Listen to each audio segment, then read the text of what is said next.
cyane kuryo umuntu iyo agiye kwitaba Imana amaso ye kwa unibona akanuye aba urimo kureba umwanya we imma ila janna wa imma ila nar. Babandi bafite abana bakiri bato bajya kwitaba Imana akavuga ati ese abana banje bazamera bate, bazaba bande, bazarebwa nande, nuzabarera? Imana iravuga iti ntimuzagira ubwoba, ahubwo icyo garanti mugomba kugira nuko mugomba kutinya Allah subhanahu wa ta'ala kandi mukavugisha ijambo ry'ukuri. Biratwereka umuntu iyo agiye kwitaba Imana cyangwa se iyo arimo kugenda ava mu roho amagambo cyangwa se amaganya ye cyangwa se ikiriyo cye, kuko ni ikiriyo cy'umupfu. Ko dufite icyacu twobera ko umuntu yapfuye ariko n'umuntu urimo gupfa ubwo yaba afite ikiriyo cye. Adunia ubuzima bwo ku isi saa ni sahimu. Bisobanura yuko nk'ubu ngubu ndamutse nitabye Imana umuntu agaragara kugira ngo avuge ubuzima bwanjye ntabwo ashobora kumara isaha yose arimo kubuvuga. Falawla idha balaghatil hulqum. Unyamara cyagihe wibuke cyagihe roho ibigeze umuhogo wa antum hina idhan tandurun, kandi cyo gihe mwebwe muri ako kayamba muri mu kumureba. Jamana vutia roho nta bushobozi mufite, mutaye utakamba itaragiye, muzana amazi mukamushira ukano arimo kumanuka, muzana igikomere kada mukazana byose. Wa antum hina tandurun, Imana iti wa nahnu aqrabu ilayhi minkum walakin la tubsirun. Kandi twebwe tuba turi hafi ye cyane ariko nimutubona. Utarwaye malaria warumva gu y'amashandwe uri kuyamira urwaye malaria abameze ati abarura, noneho urimo gupfa we abarura kurushaho. Yewe muntu urangajwe n'isi ye wagarau turul amal, ugashukwa no kugira ibyizero cyangwa se wizera cyangwa se amizero adafite aho ashingiye. Falmautu yati baghtatan, urupfu ruza rutunguranye. Wal qabru sunduqul amal, kandi ikaburi niyo sanduku cyangwa se niho ububiko bw'ibikorwa byawe cyane kuryo umuntu iyo agiye kwitaba Imana amaso ye kwa unibona akanuye aba urimo kureba umwanya we imma ila janna wa imma ila nar. Areba umwanya we yaba muri janna cyangwa se mu muriro. Niyo mpamvu uzabona bamwe bapfa bamwenyura.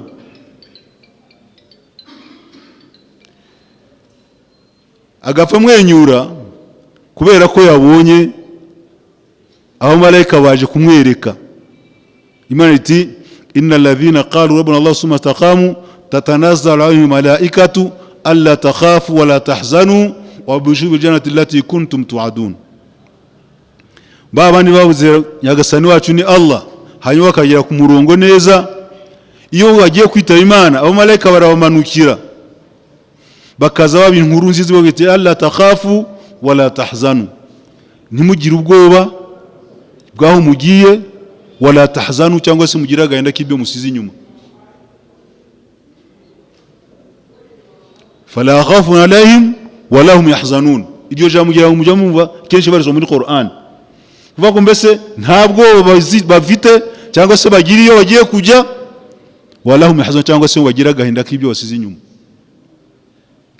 Niyo mpamvu tujya tuvuga tuti Allah subhanahu wa ta'ala yaduhaye assurance y'abana bacu dusiga inyuma. Imana iti waliyakhsha alladhina law khalu taraku min khalfihim dhurriyatan dhi'afa khafu alayhim falyattaqullaha wa yaqulu qawlan sadida. Babandi bafite abana bakiri bato bajya kwitaba Imana akavuga ati ese abana banje bazamera bate, bazaba bande, bazarebwa nande, nuzabarera?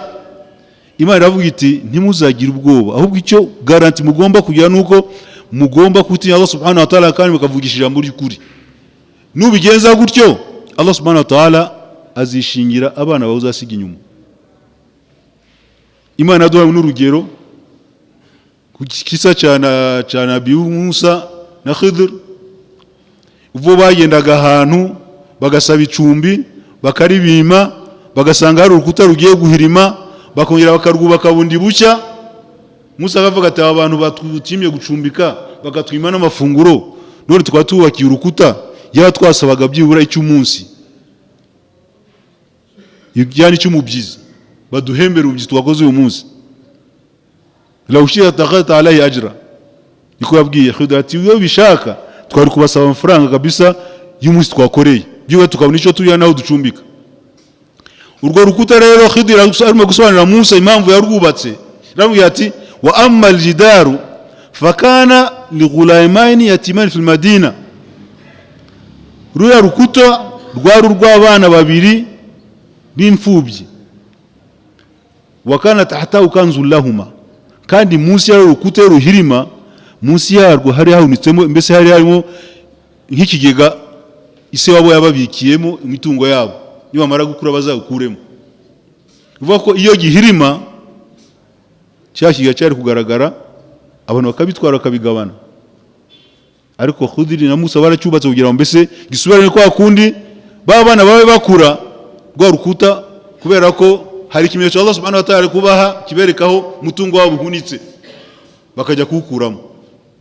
Ariko Khidr yaravuze ati wakana abuhuma saliha, impamvu twarwubatse rukuta tukarushinga tukanarwa mbese tukaruruhiraho tukaruhira icyuya, nuko ise wabo yari umuntu mwiza. Kana abuma saliha farada rabbuka yuwala shuddahuma wastakhrija kanzahuma rahmatan min indillah.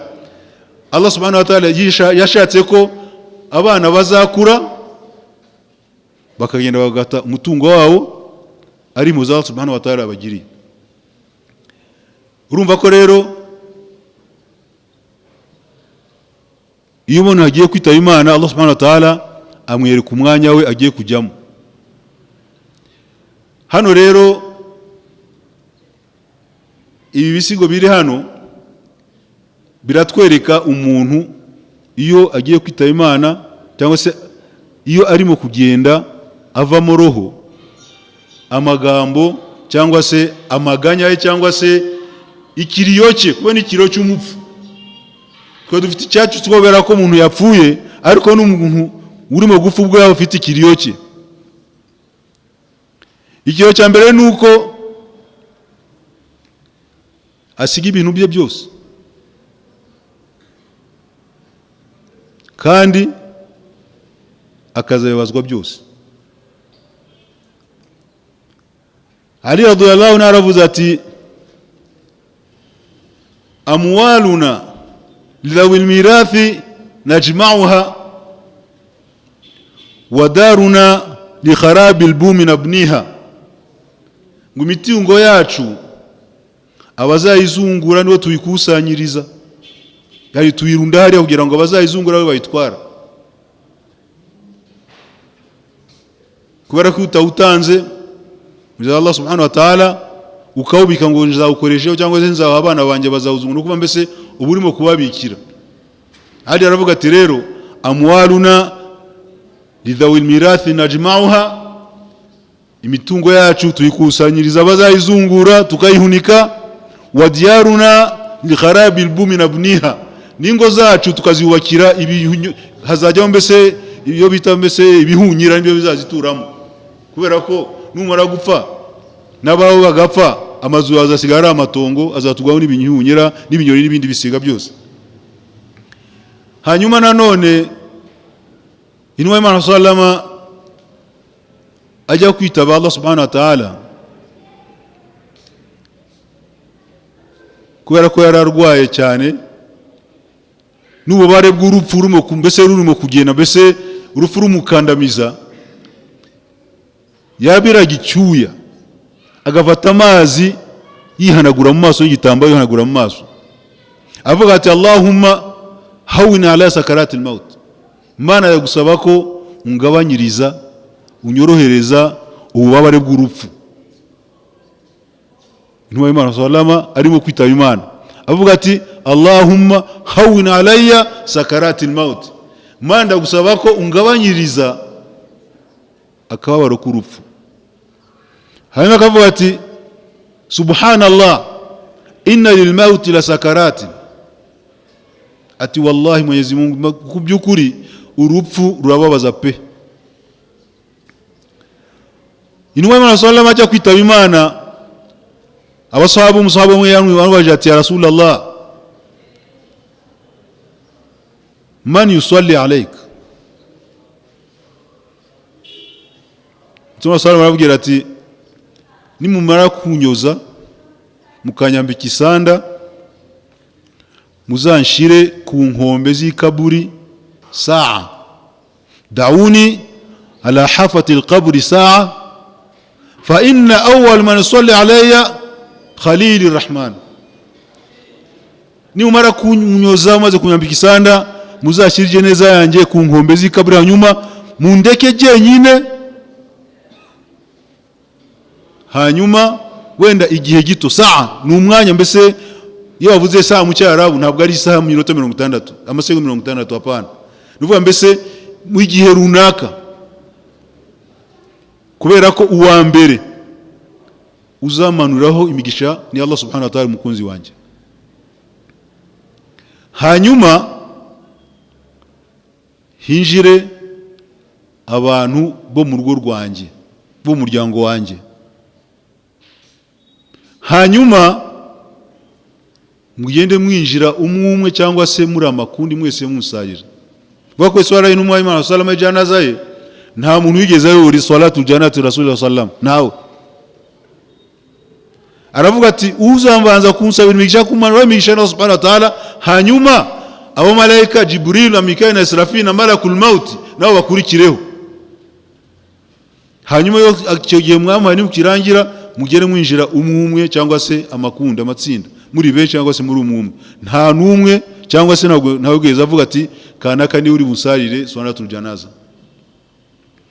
Barabaza ati ya Rasulullah, ninde uri buguzike cyangwa se uri gushira mu mwana ndani?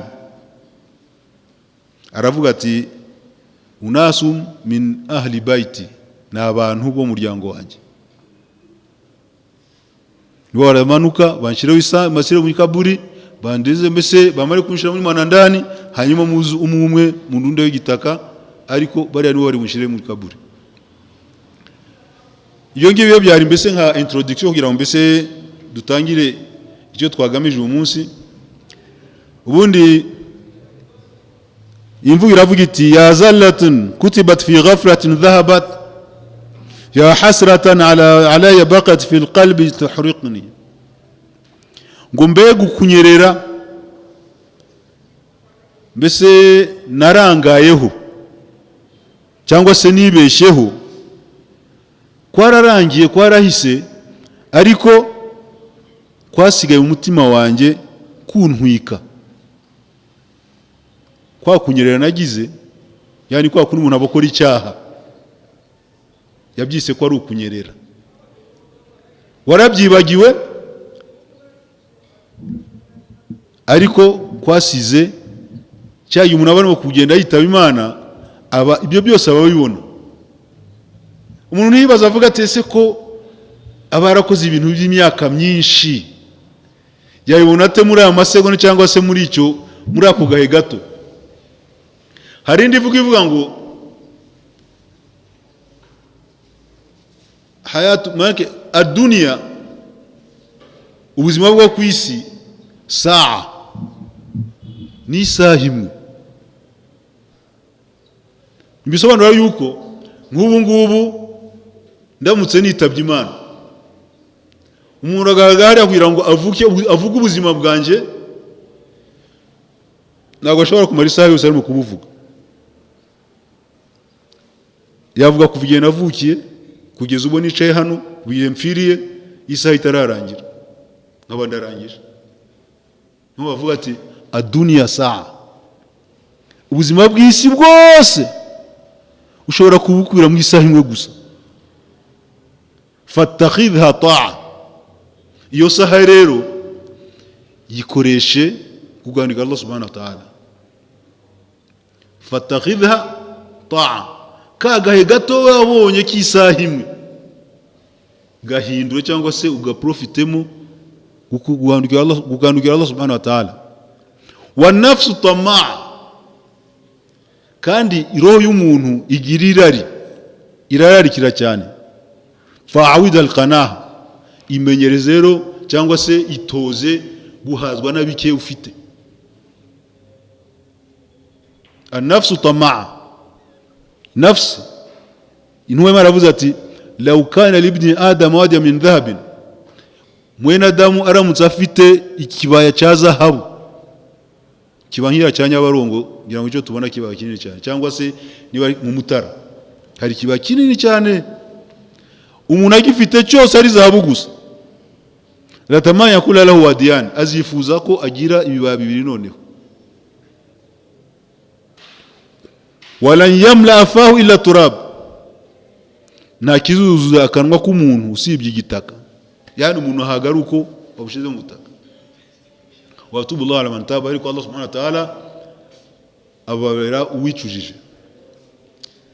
Arakomeza avuga ati ana al-abdu alladhi yughliqu al-abwaba mujtahidan ala al-ma'asi wa la tanzuruni, ati nje ndi umuntu wahoraga akinga imiryango, shishikazwe no gukora ibyaha, ariko simenye ko ijuru Allah rindeba, simenye ko Allah subhanahu wa ta'ala aho ndi andeba. Hari umugabo Imam Maliki yigeze kujya gukoresha ibintu we, yari umuntu mbese w'umuforujero, ukora ibyuma, akura mbese ucana icyuma gashyira mu muriro kigafatwa, hanyuma kagihunda kugira ngo kirambure.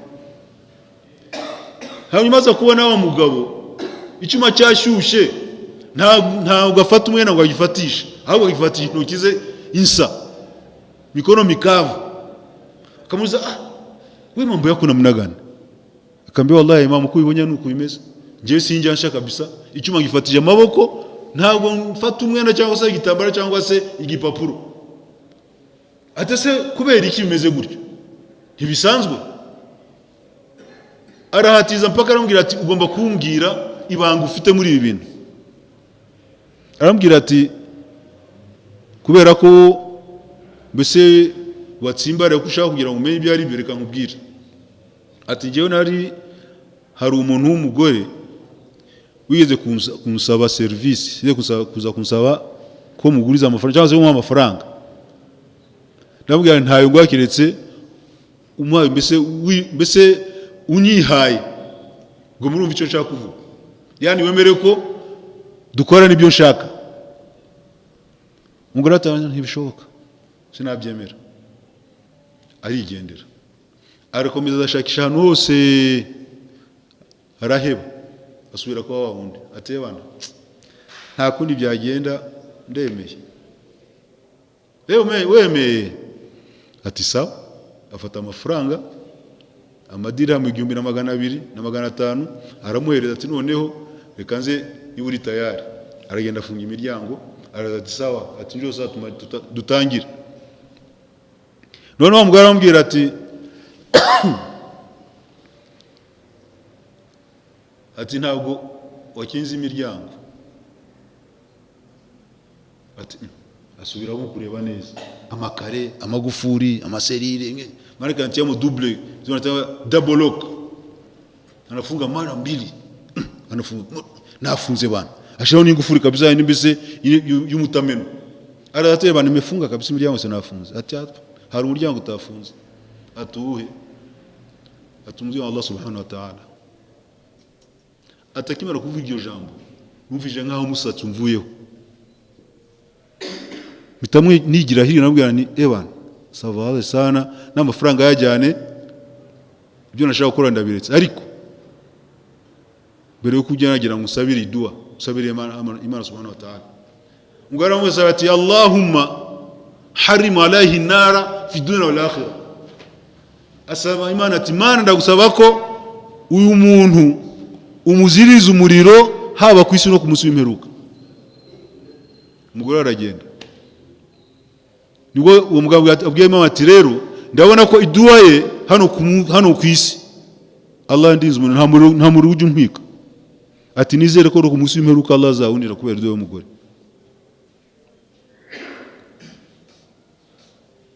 Urumva rero ko yafunze imiryango. Uravuga ati rero ana al-abdu alladhi yughliqu al-abwaba mujtahidan ala al-ma'asi wa 'aynu Allah tanduruni.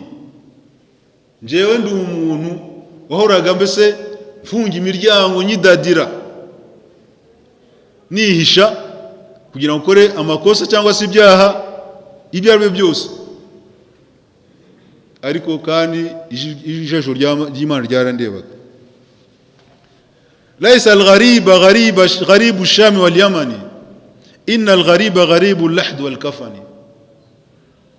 Umuntu w'umushyitsi suwavuye Dar es Salaam cyangwa se Nairobi akaza hano, nuasema Sham wal-Yaman cyangwa se wavuye Syria cyangwa se muri Yemen akaza aho ngaho umuntu yarara. Ahubwo al-gharib, umuntu w'umushyitsi ni wa mushyitsi uri mu isanda na mwana ndani, ndio kuna ugeni kule. Ni umuntu abumuki kubera ko nibwo bwa mbere hagera kandi abari wenyine. La tunhiranna ghariban hala ghurbatihi fadaru yanharu bidhul wal-mihani. Ntuzagirira cyangwa ntuzakangare cyangwa se ngo uhutaze umuntu w'umushyitsi kubera ko ubona ko ari mbese ari umuki atazwi, kubera ko fadaharu yanharu bidhul wal-mihani, kubera ko imyisi n'amasaha n'ibihe n'aya masaha arimo mbese arimo kugenda apfa ubwabo uyiba mbese imukankamira yimushize no mu bigeragezo no kumusuzuguza. Safari ba'idun wa azadi la yuballighani wa quwwati dha'fat wal maut yatlubuni. Aturugendo rwanjye ni rurerure kandi n'impamba mfite sinzi kwizangezayo. Iteka yo tugiye ku gisafari tugenda tugaruka, natoka hapa nenda Amerika narudi, natoka hapa nenda Ulaya unarudi, unatoka unakwenda China unarudi, ukitwaza impamba y'amafaranga ubona ko mbese azakugezayo ukanagaruka. Ariko no isafari yo kugenda aller sans retour yo bita aller simple mu Gifaransa, mu Kiarabu bayita one way au safaru bila auda, hakuna kurudi tena. Ibikeneye impamba ndende nyinini cyane, kubera ko nta bikorwa byiza baba warikoreye hano ku isi. Uzata kuvuga uti safari ba'idun, isafari ngiyemo ni ndende, wazaduna yuballighani, kandi n'impamba mfite nishobora kuzangezayo, wa quwwati dha'fat, ndetse n'intege zashize, yani sinatera nguvu, wal maut yatlubu, ni rumo kushakisha urumva ingorane arimo. Safari anaona ni mbali, anza katika kaunti yake hamna kitu, ntacyo ashoboye kubira ngo afite, ngo se ntavuga ngo reka aje guhinga bamuhembe, ntagiye gucuruza ngo bamuhe amafaranga, ntacyo mbese ntagiye gusarura ngo bamuhe thawabu, kandi urupfu rumuri ku marembo. Wal mautu yatlubuni, n'urupfu rumo kunshaka, rurashaka kunjyana. Dauni aluha ala nafsi wajdubha, ngo ni mundeke mpoza umutima wanje nzize nawure magatima, waqta udhara bitafkir walhuzni, ndetse natekereza cyane n'agahinda mfite. Abwira abantu bamukekije aho ngaho. Imana iti kalla فلولا إذا بلغت الحلقوم وأنتم حينئذ تنظرون ونحن أقرب إليه منكم ولكن لا تبصرون فلولا إن كنتم غير مدينين ترجعون إن كنتم صادقين. فلولا إذا بلغت الحلقوم, munyamara cyagihe mwibuke cyagihe roho ibigeze mu muhogo, wa antum hina'idhan tanzurun, kandi cyo gihe mwebwe muri ako kayamba muri mu kumureba. Jamana vutia roho nta bushobozi mufite, mutangiye utakamba itaragiye, muzana amazi mukamushira ukano kumanuka, muzana igikomere kada mukazana byose, wa antum hina'idhan tanzurun. Imana tu wa nahnu aqrabu ilayhi minkum walakin la tubsirun, kandi twebwe tuba turi hafi ye cyane ariko ntimutubona. Imana iti rero falawla in kuntum ghayra madinin, niba mwibibesha ko mutazabazwa ibyo mwakoze, tarji'unaha, muyisubize mu mwanya wayo. Nana ataweza? Ninde wabishobora? Roho yageze hano ndishobora kwisubiza hasi aho yariri mwanya wayo? Nta numwe. Imana iti rero falawla in kuntum ghayra madinin tarji'unaha in kuntum sadiqin, nimuyisubizeho niba mufite ubushobozi, mnajidai kwa mna uwezo, mna teknolojia, mna ujuzi, mna nguvu. Haya, mwirudishe pale aho yavuye, muyisubize. Kubera ko roho y'umuntu irimo kumuvamo, ruva ko iva mu bice byose by'umubiri, byose kuva ku mano mpaka ku musatsi. Niyo mpamvu iyo umuntu barimo kumwoza, asa naho abwira umwe kumwoza ati ya ghasil, mwoshaji, ngirira imbabazi, ntusuke amazi akonje cyane cyangwa se ashyushye cyane, kubera ko umubiri wanjye ufite ibikomere ahantu hose, kubera roho yagiye iva ahantu hose. Katika kila tundu la manyoya umubiri roho iba yavuyemo, uyumva ko ari ibikomere. Abwira umwoza ati rero ntumena amazi amazi ashyushye cyane cyangwa se akonje cyane, kubera ko nta nguvu aba afite, ntashobora no gutaka cyangwa se wallahi majono ntia moto sana wana samani wallahi. Ati satakhruju ruh minni fi tagharghuriha, roho igiye kumvamo igere mbese mu muhogo. Wasara riqi marina hina ghargharani, paka bigeza igihe noneho amacandwe yanjye numva arura. Nadhani kila mtu hapa alishaugua malaria. Hautarugwa malaria? Warumva gu y'amacandwe uri kuyamira, urwaye malaria abameze ati abarura. Noneho urimo gupfa we abarura kurushaho, aramira ntamanuka kubera ko roho yafunze ahantu hose. Waswara riqi mariran hina ghargharani, amacandwe yanje arandurira igihe roho yageze mu muhogo. Waqad ataw bitabibin kayu'alijani, bazanye umuganga ngo azamvure. Jamaa yararwaye pressure, diabetes, jutugani, mlete mganga wa mganga anakuja anapima. Imitima agakubita kumva wapi, agashira icyumviriza kumva agashira no pressure nambia wallahi jamaa naona ni 0%. وقد أتوا بطبيب قالوا يعالجني فلا أرى اليوم طبيب يعالجني, ati umunsi ndabona nta muganga numwe ushobora kumvura. Hari ndivuge ati inna tabibu lahu ilmu yuntafa'u bihi, ngo iyo umuganga bafite ubumenyi ushobora kugira icyo bumara mu gihe umuntu agifite ubuzima bwo kubaho. Ariko iyo byagenze ukunda Allah subhanahu wa ta'ala amaze kugenda kugenda, mara baravuga ati hara tabibu wa hanatun aqaqiru, umuganga ubwo we aratangara, anabutaika ngiswari ko bavuga, mbese aswana mbese asana mbese akubiswe n'umutanga no gutangara. Wa hanatun aqaqiru, ndetse nabya bishimo bye bikaba bikamutenguha ntibigire icyo bimwereka. Hara tabibu wa hanatun aqaqiru, umuganga arumirwa hanyuma n'ibipimo bikamutenguha. Waqad ataw bitabibin yu'alijani falam ara lama tabiban yanfa'uni, sullat ruh wa ghulla jism muntarihan min kulli 'irqin bila rifqi wala hawani. Atum roho yavanwemo n'umubiri unagwa hasi, urajugunywa cyangwa se barawutembaga cyangwa se barawuhirika cyangwa se urahirima, urambuwe cyangwa se uzingazinze. Min kulli 'irqin, wabizicyuya mu mpande zose, ndetse nta n'umutsi n'umusigaye ugifite akazi. Bila rifqin wala hawani, nta mbabazi nta no kujenjeka. Allahu akbar. nta mbabazi nta kujenjeka. Hari nibo twajya twumva bari mu Gifaransa bavuga urupfu kuntu ruza, murakavuga ngo ngiye kuruha ruswa, ati ndaguha miliyoni je t'amène ndakupeleka, ndaguha 10 je t'amène ndakujyana, ndaguha 500 je t'amène, ndaguha umugore wanjye reka da, ndaguha abana banje shwi ntacyo nguha ndakupeleka.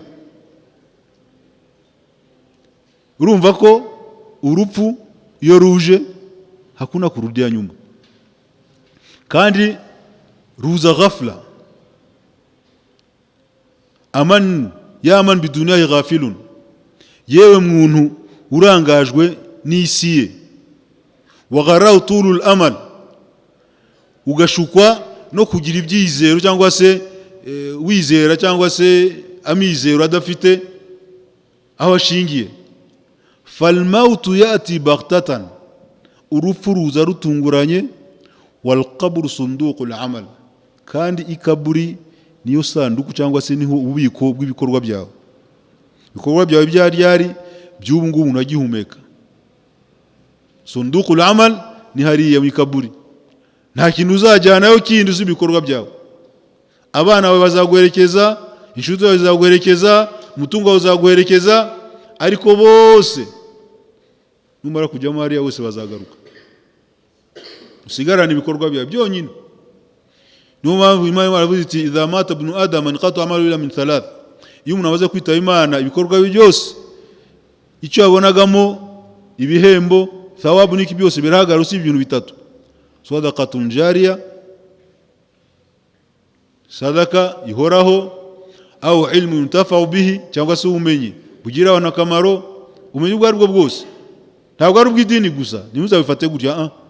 Niba wigishije umwana cyangwa se umuntu umwuga ukamugira akamaro, uko agenda abona riziki avuga ati wallahi Mwenyezi Mungu uriya mugabo wanyishije akazi, Allah muhembe, ibihembo birakugeraho, biraguye warapfuye.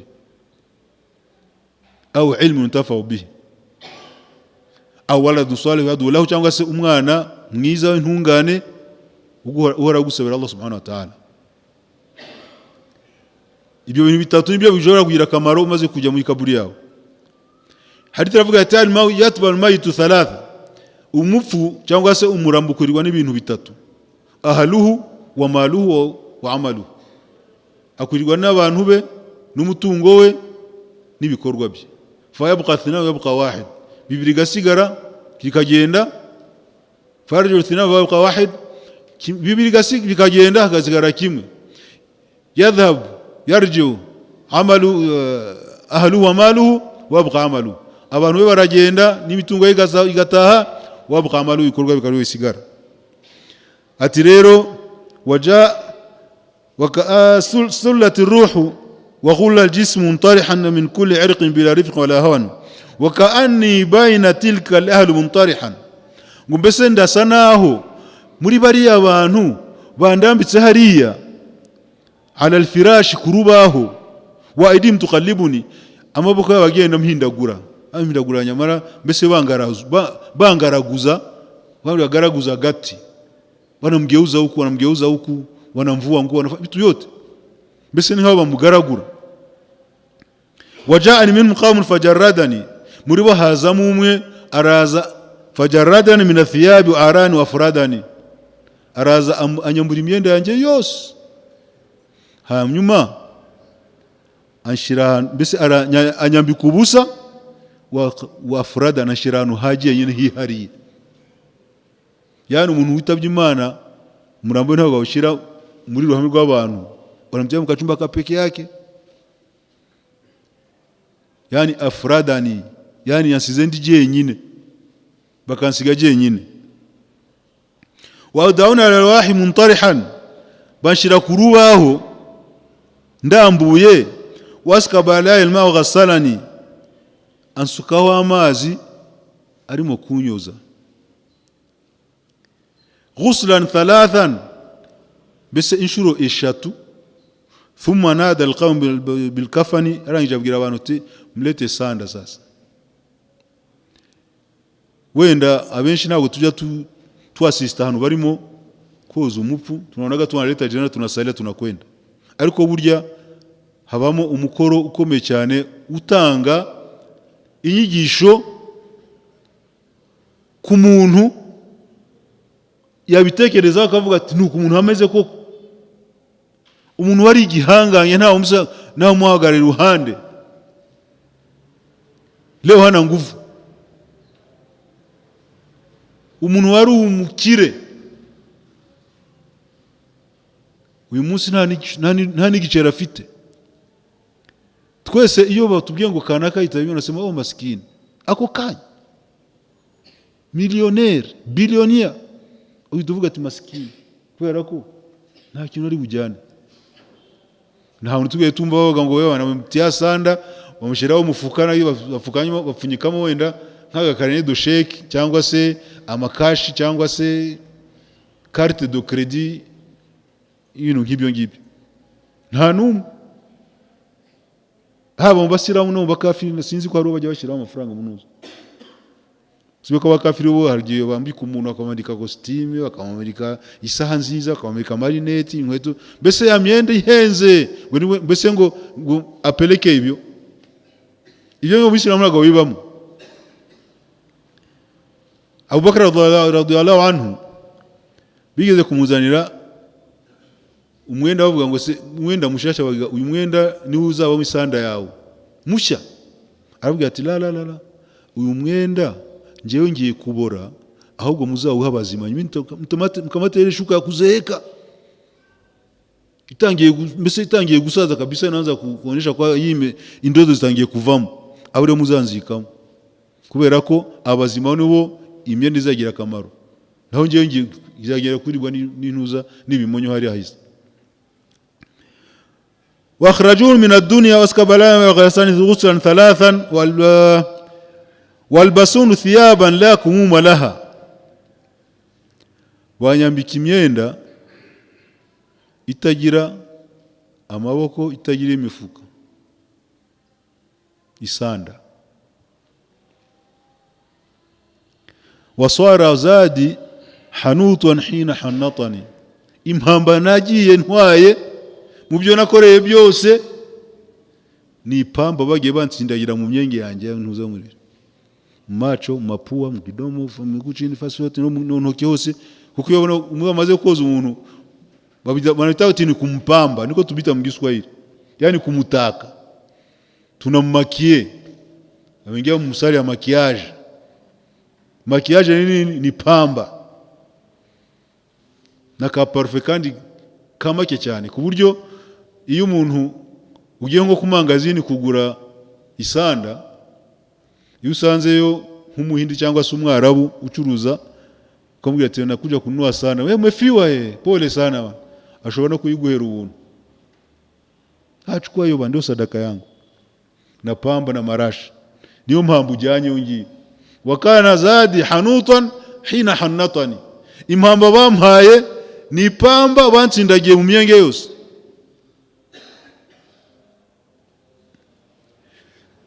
Wakharajuni min ad-dunya fa asafa, bansohora mu rugo rwanjye ko mbega ingora, mbega ibyago.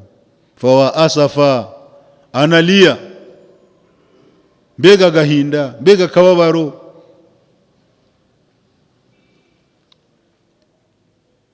Abandi baravuga ati kurya iyo umuntu bagiye kumujyana, mbese bagiye bamusohoye, bagiye kumuzika, bagiye kumushira mu ntuza mu jeneza, bamuhetse ku ntuza bamujyana, agenda ahamagara ya ahli ya abnai, bantu banje, bana banje, la tal'abanna bikum ad-dunya kama la'ibat bi, isi ntizabakinishe nkuko yankinishije. Jama'atu al-mal min al-halal wal-haram, nakusanje umutungo mu nzira za halal za haramu. Wataraktu baina aidikum, none ndayibasigiye yose. Wana usalanhu wahdi yawm al-qiyamah, kandi je nuzayibazo mbere Allah subhanahu wa ta'ala. Nguyu muntu yitabye Imana agira imisuibi ibiri. Umusiba wa mbere nuko asiga imari ye yose, umusiba wa kabiri nuko imari ye yose ayibazwa. Tekereza byose urabisize kandi byose ugiye kubibazwa, urasobanura iki? inwa y'Imana yavuze ko muri hadithi itubwira iti la tazalu qadama 'abdi yawm al-qiyamah hatta yus'ala an khamsin, umuntu ku munsi w'ikiyama aho uzazuka uhagaze ntuzashingura ikirenge usubye ko uzaba umaze gusubiza ibibazo ku bintu bitanu. Muri ibyo bitanu, an malihi, azabazwa umutungo we, min ayna iktasabahu, yawukuye he, wa fima anfaqahu, yawukoresheje iki. Yani ku munsi w'ikiyama kugira ngo mbese uva aho uri, mbese utari intambwe ugenda, uzaba umaze gusubiza ibyo bibazo ko ari bitanu, birimo umutungo, birimo ubumenyi, birimo ubuzima, birimo umutungo mbese twavuze. Ibyo bintu uko ari bitanu ugomba kubanza ukabisubiza ukabona guhaguruka wava aho uri. Nubisubiza se ugasubiza nawe uzabigenza ute? Uzavuga iti amafaranga yanasize muri konti nakuye mu zihe nzira, halali na haramu sina, ntabwo navanguraga, inzira yose irimo amafaranga, business unanyanganya, riba unadanganya, ugariganya abantu, ukababeshya, ukabeskuroka, byose kugira ngo ugire amafaranga gusa. Ibyo byose ni ibintu by'ibitwaro uba wirimo kwiyuzurizaho, ku munsi w'ikiyama uzabona ibisubizo byabyo. wa basuni thiyaban la kumuma laha, banyambika imyenda idafite imifuka, idafite n'amaboko, aho sezika amaboko, bana ko ari kunja kubera Allah subhanahu wa ta'ala waltafati saqu bisaq muri surati al-qiyama. Waltafati saqu bisaq nuva mbese akaguru gahuzwa n'akandi.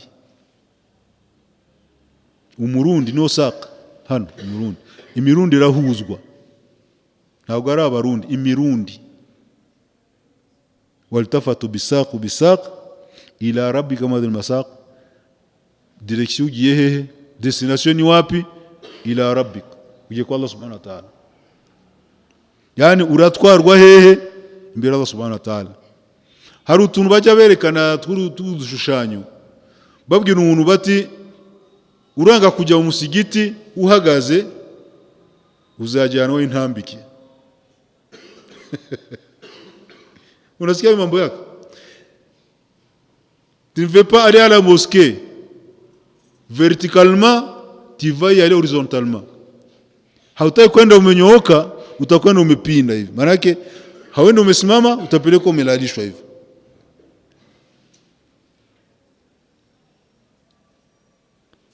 Hayo wakati au dauni min ad-dun akhrajuni min ad-dun fa asafa ala rahilin bila zad nuballighuni, ndagiye mvuye kwisi nta mpamba impagije mfite. wa dauni min al-hirab wa ansarafu, barangije bangeza mihrab nkangaha, barangije bose basubira inyuma.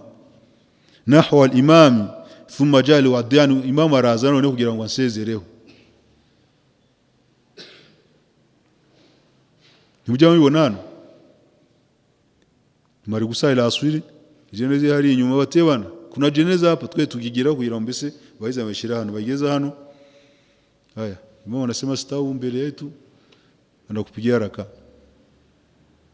Wasallu alayya salatan la ruku'a laha, ati wansali swala haina ruku' wala sujuda wala sujud, la'alla Allah yarhamuni, wenda Allah subhanahu wa ta'ala yangirira impuhwe.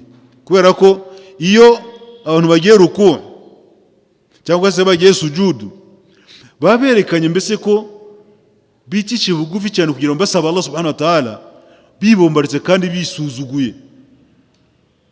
Uzarebe yugi imbere y'umutegetsi umusaba ikintu wifata gutya, unajifanya kama ko dhalili kweli, arebe ko koko uri umukene kandi ufite icyo ukeneye. Imbere Allah subhanahu wa ta'ala byose pire birenzeho, kubera ko Allah subhanahu wa ta'ala ari mukiro w'abakire, niyo mutwaro w'abatware, niyo mukungu w'abakungu. Aya magambo tujya tuvuga muri tahiyatu, ubundi ijambo tahiyatu ruvuga indamutso zose. Byo tuzamura amaboko, hari abantu baramukanya gutya, aho si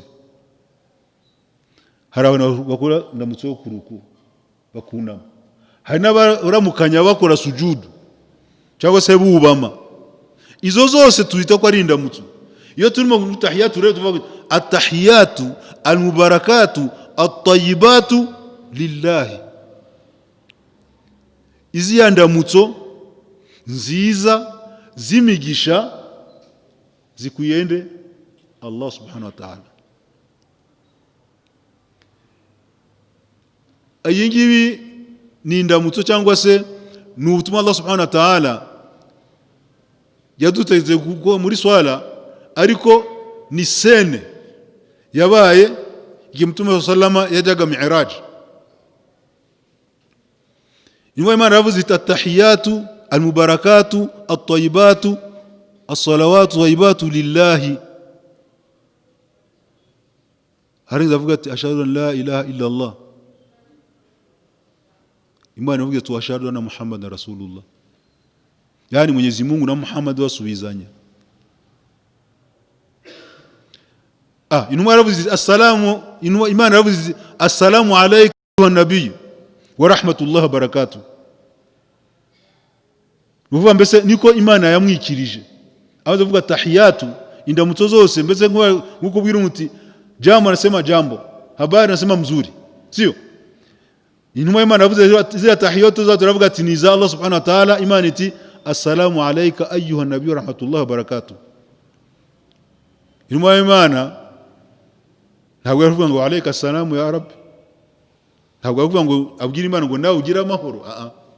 Yavuga assalamu alayna, alayna bande mbese amahoro abe kuri twebwe bande ma'ashir al-anbiya wa ala ibadillahi salihin, nabagaragu ya Allah subhanahu wa ta'ala beza. Hanyuma inua Imana iti ashhadu an la ilaha illa Allah, Imana iti ashhadu anna Muhammadar rasulullah. Urumva aya magambo duhora tuvuga hano inkomoko yayo ni hapo. Hanyuma abamarayika baravuga ati Allahumma salli ala Muhammad wa ala ali Muhammad kama sallaita ala Ibrahim wa ala ali Ibrahim wa barik ala Muhammad wa ala Muhammad wa barik ala Ibrahim wa ala ali Ibrahim innaka Hamidum Majid. Ndio swala yetu hiyo.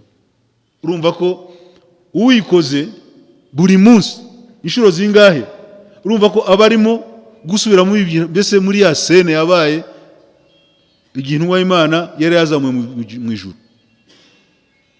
Ugurati wasallu alayya salatan la ruku'a laha wala sujuda ala Allah yarhamani. Bansari swali tagira ruku itagira na sujudu, wenda Allah subhanahu wa ta'ala atanonea huruma atanisamehe. Wa hammaluna al-aktafi arba'atan min ar-rijali wa khalfahum man yushayi'uni. Banjana ku ntugu zabo ari bane, abagabo bane banira ku ntugu zabo kwenye jeneza, ngambo ya kulia na kushoto, nyuma na mbele. Yalla ila aina ila rabbik. Wa khalfahum man yuhammilun min mashayuni, bashorewe nuri buje kunzana mbese uja kuntunga cyangwa se uza kunshira muri ntuza muri kaburi. Wa anzaluni fi qabri ala mahlin, bamanura bohoro bohoro mu kaburi yanje bitonze, ntavunika bya wapi, hata ukivunika ari cyuvuga. Nubwo wavunika ntushobora gutaka, nubwo waguceka hasi ntawe uri vuga ito nanumiza, nta nuzaregera. Ariko kubera ko twebwe abayisilamu icyubahiro tuha umuntu muzima no kujyo duha umurambo we, kirazira kugira icyo ukora kibi ku murambo w'umuntu, kubera ko Imana yavuze ko tamthilu cyangwa se mbese kwa kintu umuntu bagira byo kwangiza umurambo w'umuntu ni nko kumukora nkaho ari muzima. Ibyo byabaye mu gihe cya Imam Malik radhiyallahu anhu cyangwa rahimallahu rahmatullah alayhi. Umugore yagiye koza umurambo w'umugore w'umugenzi we, arimo kumwoza, ageze ku bwambure bwe aravuga ngo eti mama hii fasi ilichezewa kweli kweli. Yani avuga ko yasambanye kenshi, akabwe gafatiraho kanga kuvaho kabisa. yatangiye kumuhoza saa 4 bigeza saa 8 ataravayo. Bakamubaza ati bitaho ngaho tuzani sanda ati bado kidogo. Tulete sanda asubirini jamani. Mwisho bararambira bati ariko si umudamu ari mubiki. Bajya kureba byabaye. Bahageze basanga sene no kumeza. Wanatoa mkono unakataa kutoka. Yanyua mkono atoka na kukumja bagatera akaboko n'umurambo gahaguruka. Baravuga ati se turabigenza dute? Bamwe bati tumucha akaboko nako tukaziki pamoja na nani na mfu. Abandi bati tunamucha akaboko se yibye. Kuko igihano cyo guca akaboko ni umuntu w'ibyo muri Islam. Abandi bati noneho dukate tugegene umubiri wapfuye tuvane tugize umuzima. Abandi bati la nibishoboka. Umuntu wapfuye ni nkaho ari muzima ariko tuba turimo kumushinyagurira. Noneho baburi igisubizo. Umwe arabwira ati ariko turajya impaka ziki ko muri uyu mujyi wa Madina hari umugabo witwa Malik, Imam Malik. Tumuhamagare tumubaze wenda yatubonera solution. Aratubonera makhraj. Tufanye nini? Araza hageze bamubwira uko byagenze nawe arinjira. None abaza wa mugore ati se madam naam wabwiye iki umuntu umurambo wamuvuzeho wamubwiye iki? Arambwira ati mu byukuri urabona nari kwivugira mvuga ngo wallahi mwanamke wallahi uchi wake umepitwa na wanaume wengi sana. Yani umemtuhumu uzinifu. Ati muzani ikiboko tumukubita inkoni 80 z'umuntu uhimbira umuntu icyaha cy'ubusambanyi. Amateko Allah subhanahu wa ta'ala ko avuga nuhimbira umuntu icyaha cy'ubusambanyi nta bagabo bahari bo kubihamya barakubiha kiboko 80 fajidum 80 jaldatan muzabakubite iminyafu 80. Barazana wakaanza kuhesabu 1 2 3 4 40 50 60 70 80 mkono ukaruka kama rasoro uhituva gahita karekura. Kubico gihe niwo batangiye bagatebana ntawe ushobora gufata fatwa mu mujyi wa Madina Malik ahari. Urumva ko ntabwo bigeze bavuga ngo bagegene cyangwa se bakebe inyama mfu kubera ko yapfuye n'ubundi ntacyo amaze, kubera ko ni nko gushinyagurira umupfu. Ubwabyo muri Islam ni haramu. وأنزلوا في قبر على مهل وأنزلوا واحدة منهم يلحدني. Noneho bamanura boroboro mu kaburi yanjye, noneho hamanuka n'umwe muri bo kugira ngo aze anshire muri mwana ndani, kubera ko ikaburi ko tuyicukura dushiramo akantu k'agaferege kangana typiquement n'umubiri w'umuntu kunungana. Niba ari munini turagera kandi niba ari gato turagera gatoya, kuko iyo bagiye gucukura bajyana igipimo cha urefu na upana. Wa mwobo wose ntabwo aro bagushiramo, hama kobo gatoya hagati bakita mwana ndani. Mu Giswahili banita eti mwana wa ndani, ubundi nico Giswahili ko babyuga mwana wa ndani, ariko tuvuga Giswahili cyo tunasema mwana ndani. Yani uvuga mbese mwana wa ndani. Bamanura mu umwe kugira ngo aze ashire muri mwana ndani cyangwa babiri batatu. Niyo bwamva umuntu azahita murete kokoto bakuringanize neza kugira utagarama cyangwa utubikinda marake unarya ubavu. Ahuri bavuga ngo yaryamye akaboko k'abagabo, kubera ko umugabo umuntu yamaze kwitaba Imana bamuryamisha ku rubavu kandi rw'iburyo kandi akamuherekeza qibla.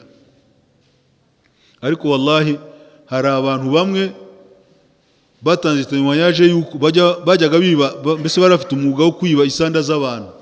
Kandi uteba tuzika umuntu twavayo abandi bakajyaho nijoro bagacukura akavana mu isanda bakazivana bakabona mudusha imve mukavana wanarudisha udongo wanajende. Hari abandi bavuga ati batanze témoignage mbese amaze kwicuza icyo gikorwa, aravuga ati wallahi hari igihe musigi umuntu mwamereje qibla twajya gucukura isanda kugira tuze ugasanga Amerika afasingine. Haba abandi bugira ati mukaswara nasema nasali bitugana, mukaswara nyewe ani nasali bitugana. Umuntu nk'uwo nguwo ni usanga bakuzitse bakwerekeje qibla bamara kugenda Munkar na Nakir baza kukubaza bagasiga bagucuritse kibula umetupa kuno umelekea kure.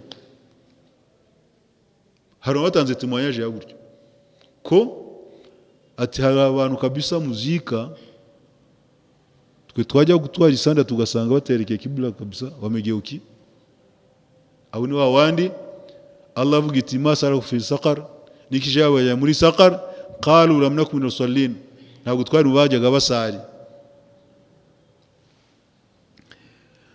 وأنزلوني في قبري على مهل وأنزل واحد منهم يحدني وكشف الثوب عن وجهي لينظرني وأوندي wamanutse mbese kugira ngo isere muri mwanandani afungura wa mwenda urabona uyu muntu yitabye Imana umushyira mu ishara bamfunga kwa kundi urabona kuntu bombo ibifunze wallahi niko umuntu abafunze mu bintu muri isanda bona funga vizuri wati yako nakatu hivi none wa undagaza agafungura kugira ngo amurebe bwa nyuma wenda shoba ko ari umwana we cyangwa se ari umubyeyi we.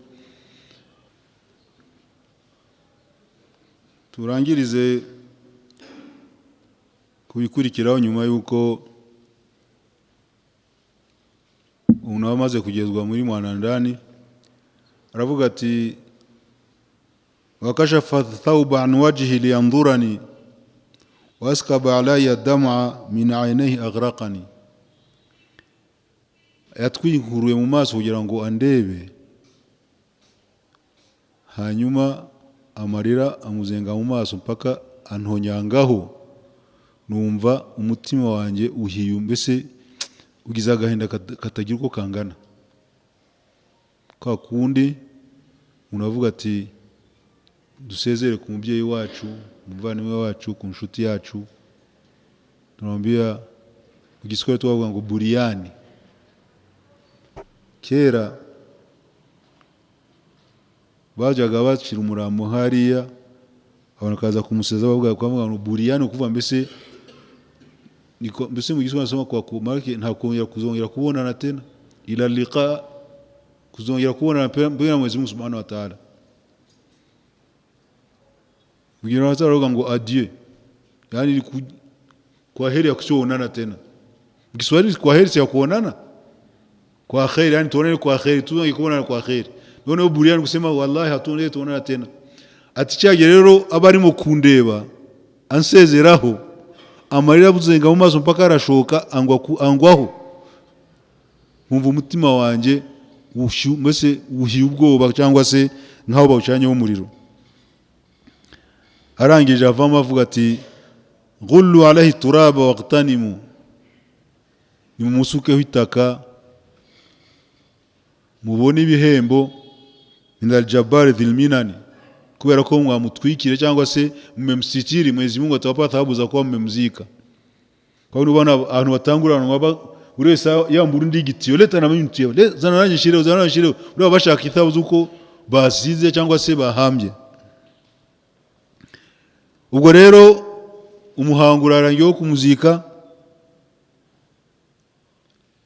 abantu baratashye ati wastabdal zawji ba'lan laha badali umugore wanjye yanguranye undi mugabo wa hakamatu fil amwali wasakani amuhubasha mu mutungo wanjye ndetse no mu rugo rwanjye cyangwa se ku nzu yanjye wasara ibni abdan liyaqdimahu umwana wanjye amugira umucakara cyangwa se umukozi cyangwa se umupagasi we kugira ngo mukorere byose waswara mali lahu milkan bila thamani imitungo yanjye ayimuta mbese nta sans valeur nta gaciro nta mvune yani amuha imitungo yanjye ibiye atayivunikiye. Taqasama al-ahlu mali ba'da man sarafu abantu banje baragiye bagabana imitungo yanjye bamaze kunsiga hariya wasara wizra ala dhari yuthaqiluni ya mitungo imbera uburemere w'ibyaha nikoreye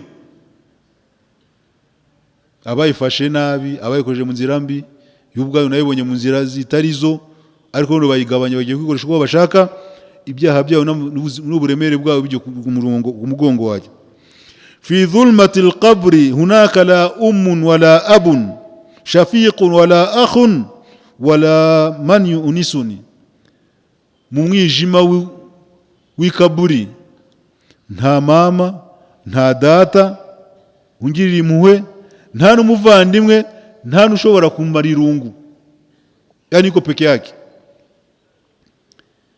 Cyangwa se uzanshigikira min munkar wa nakirin, uzamfasha mbese guhangana na munkar wa nakir. Ma aqulu lahum, ese nzababwira iki?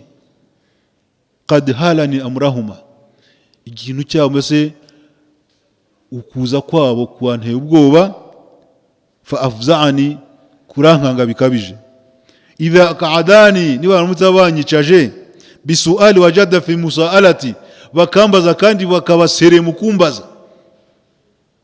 Akaneza avuga ati mali siwaka ilahi, na wundi ufite usujya wewe Allah subhanahu wa ta'ala munyagasani wanje, man yukhallisu, ushobora kumvana muri ibibazo. Gwe niyo maganya n'ikiriyo cy'umupfu. Yani arangiza avuga ati mali siwaka rabbi man yukhallisuni, nta wundi nabona usibye we ya rabbi ushobora kundangiriza ibibazo cyangwa se uzamvana muri izi ngorane.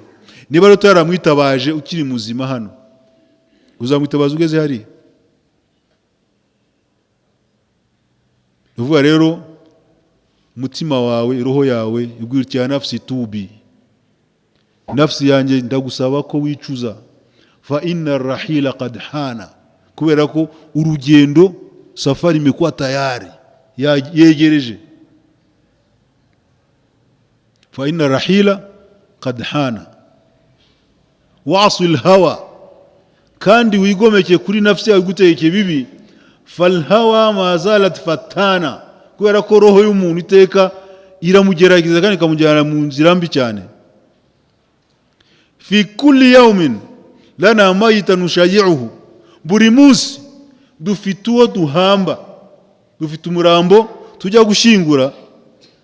Nuhyi bimasarahi dhikra mautana, iyo tugiye kumuhamba biduha kwibuka abapfu bacu babanje mbere. Ya nafsi mali wa mali amwali, nafsi yanjye bitewe n'imitungo yanjye uje kwitsitsaho cyane. Atruku khalfi, nyisiga inyuma yanjye. Wakhiri mi duniana uriyana, ngasohoka mu isi yanjye nta nicyo nambaye, natoka dunia niko uchi. Ya nafsi tubi, nafsi zacu tuzikure zishoboka Allah subhanahu wa ta'ala, kubera ko icyo gikorwa cyanyuma twagomba gukora, kandi tukayikora buri munsi. Buri munsi mu Islamu ni ugiye kuryama uzajya usaba Allah subhanahu wa ta'ala, usaba imbabazi ku makosa yose wakoze, yaba yo wibuka nayo utibuka, yaba yuzi nayo utazi, yaba yo wagambire cyangwa se n'ibyakubwiriri, byose Allah subhanahu wa ta'ala gusaba imbabazi kugira ngo ushobora kuryama ntubyuke. Niyo mpamvu yo tubyutse tuvuga alhamdulillah alladhi ahyana ba'da ma amatana, tushimira tuvuga ati Allah turagushima kubera ko waduhaye ubuzima nyuma yuko bajya bavuga ngo twari mu marenga y'urupfu. Ntabwo ari amarenga, wapfuye kuko ntabwo ari amarenga, kuko hari abo Allah asubiza roho zabo, hari nabo Allah agumana roho zabo kwa kundi baryama. Intumwa y'Imana iti muzapfa nkuko muryama mugasinzira, kandi muzazuka nkuko mukanguka. Allah subhanahu wa ta'ala tumusabe azatubuze tube turi abayisilamu, kandi azatuzure turabemera, kandi azaduhuze n'intumwa yacu Muhammad sallama ku munsi w'imperuka, ndetse intumwa yacu izatuvuganira imbere Allah subhanahu wa ta'ala, tuzingijwe muri janna nta bihano nta no kubarurirwa, kubera ko Allah subhanahu wa ta'ala bifite ubushobozi. Assalamu alaykum wa rahmatullahi wa barakatuh.